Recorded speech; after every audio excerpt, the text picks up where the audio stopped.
यकीन मानिए, अगर आप ये टिप्स यूज करेंगे तो आप अपने मिर्ची के पौधे को स्वस्थ रख सकते हैं, हेल्दी रख सकते हैं। उसके लिए आपको क्या करना होगा? सबसे पहले, जब भी आप मिर्ची के पौधे को अगर बीज से लगा रहे हैं तो ध्यान रखिए जो बीज है ना, वो बहुत अच्छी क्वालिटी का होना चाहिए। तो आप कहीं से भी अगर परचेज करें तो ध्यान रखिए कि कंपनी बहुत अच्छी होनी चाहिए जहां से भी आप बीजों को खरीद रहे हैं। तो अगर आप सही बीजों से अपने मिर्ची के पौधे को ग्रो करेंगे तो बहुत अच्छे से ग्रो हो जाएगा।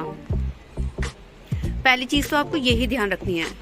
और दूसरी चीज आपको ये ध्यान रखनी है, जब आप सॉइल कंपोजिशन बना रहे हैं मिर्ची के पौधे के लिए तो उसमें कंपोस्ट या फिर वर्मी कंपोस्ट का अमाउंट ज्यादा होना चाहिए। और अगर आप उसके अंदर रेतीली मिट्टी का भी इस्तेमाल कर रहे हैं तो भी बेहतर होगा।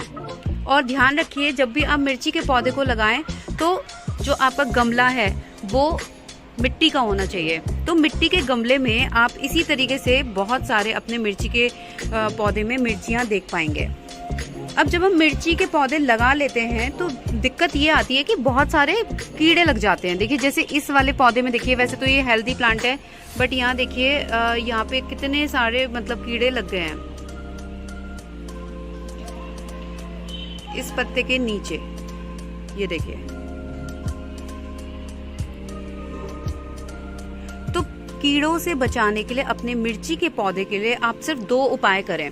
पहला, जो भी आपके पास माइल्ड शैम्पू है उसका इस्तेमाल करें, उसका घोल बनाएं और अपने मिर्ची के पौधे पे देना शुरू कर दें। हर तरीके से, जो नए नए फूल बन रहे हैं उनमें भी, जहाँ पे मिर्चियाँ लगी हुई हैं उनमें भी, हर जगह, पत्ते के हर जगह, पूरे पार्ट में। तो आपका जो मिर्ची का पौधा है ना, उसमें कीड़े लगने बंद हो जाएंगे। तो ये देखिए, इस तरीके के कीड़े दिखाई देते हैं मिर्ची के पौधे में।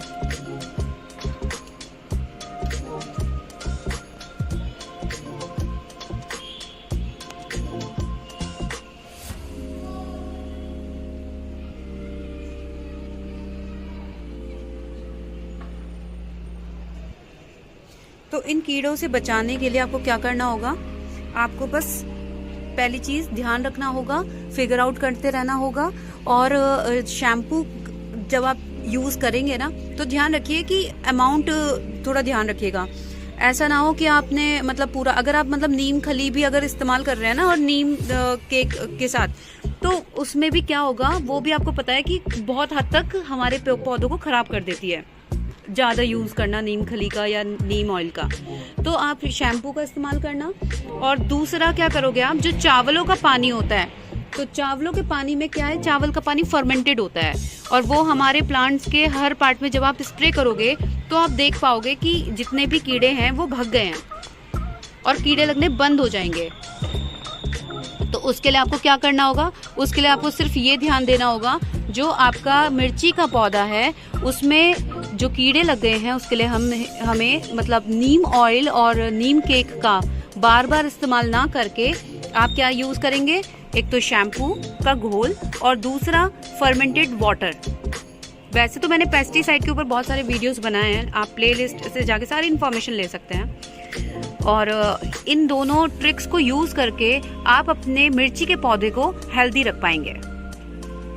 दोस्तों, हम ऐसे बहुत सारे पौधे लगाते हैं जो इंडोर और आउटडोर होते हैं, जिसमें फूल निकलते हैं, किसी में फूल नहीं निकलते हैं, वो सिर्फ हवा को प्यूरिफाई करने का काम करते हैं, जैसे सिंगोनियम, जैसे एलोवेरा, जैसे ये लिली आपको दिखाई दे रही है, या जैसे स्नेक प्लांट है।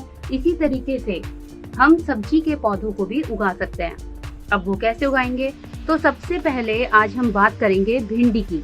जो भिंडी के बीज हैं वो देखिए कैसे दिखते हैं, और 2 मिनट के लिए पहले आप इन चीजों को देखिए।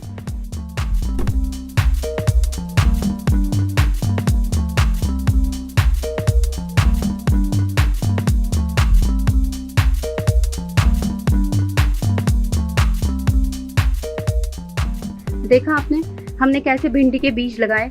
अब देखिए, जैसे ये मेरा फूल आप देख रहे हैं, ये फूल का पौधा अलमांडा का जो आप देख रहे हैं, या जैसे अगर आप यहाँ पे गुड़हल के पौधे को देख रहे हैं तो यहाँ पे कितनी सारी कलियां खिली हुई हैं। लेकिन हम जितने भी फ्लावरिंग और फ्रूटिंग वाले पौधे होते हैं उनके लिए हमें खाद का और मिट्टी का ध्यान रखना पड़ता है। तो जो मिट्टी है वो कैसे बनानी होती है, वो ऐसी बनानी होती है कि अगर हम पानी दे रहे हैं तो जो एक्सेस पानी है वो नीचे के होल से निकल जाए। और जो हमारा प्लांटर है, हम जो भी प्लांटर यहाँ पे ले रहे हैं वो प्लांटर कैसा होना चाहिए, वो प्लांटर ऐसा होना चाहिए कि जिसमें हम आराम से क्या कर सकते हैं, अपने पौधों को ग्रो कर सकते हैं, उनके साइज का ध्यान रखना चाहिए। तो इसी तरीके से हम बहुत सारे सब्जियों के पौधों को उगा सकते हैं। अगर अब यहाँ पे बात करें हम भिंडी की, तो भिंडी के पौधे के लिए हमें क्या करना होगा, हमें भिंडी के पौधे के लिए सबसे पहले सॉइल कंपोजिशन तैयार करना होगा। अब सॉइल कंपोजिशन हम कैसे तैयार करेंगे, हम सॉइल कंपोजिशन जो तैयार करेंगे उसमें मिट्टी, रेत और आपका कंपोस्ट या फिर उसके अंदर आप वर्मी कंपोस्ट या फिर गोबर की खाद कुछ भी मिला सकते हैं, जो भी आपके पास खाद अवेलेबल है। लेकिन अगर आप अच्छी खाद का और ऑर्गेनिक खाद का इस्तेमाल करेंगे तो आपके बीज के पौधे बहुत अच्छे से ग्रो हो पाएंगे। तो जैसे आप यहाँ पे देख रहे हैं, ये मेरे चीकू का पौधा है जिसमें अच्छे खासा फूल निकल रहे हैं। अब धीरे धीरे फिर इसमें चीकू भी आएंगे। ये प्लांट बहुत हद तक मैच्योर भी हो चुका है। तो इस सब के लिए हमें क्या करना है, पहले सॉइल कंपोजिशन का ध्यान देना है, उसके बाद हमें दूसरा ध्यान देना है फंगीसाइड का। अगर आप सॉइल कंपोजिशन बनाते समय ही अगर आप डाल देते हैं इसके अंदर फंगीसाइड, तो पेस्टिसाइड यानी कि, तो हमारे पौधे को कोई भी कीट परेशान नहीं कर पाएगा। अब बात कर लेते हैं जो भी अपने प्लांटर लिया है, जैसे मैं आपको यहाँ पे दिखाती हूँ।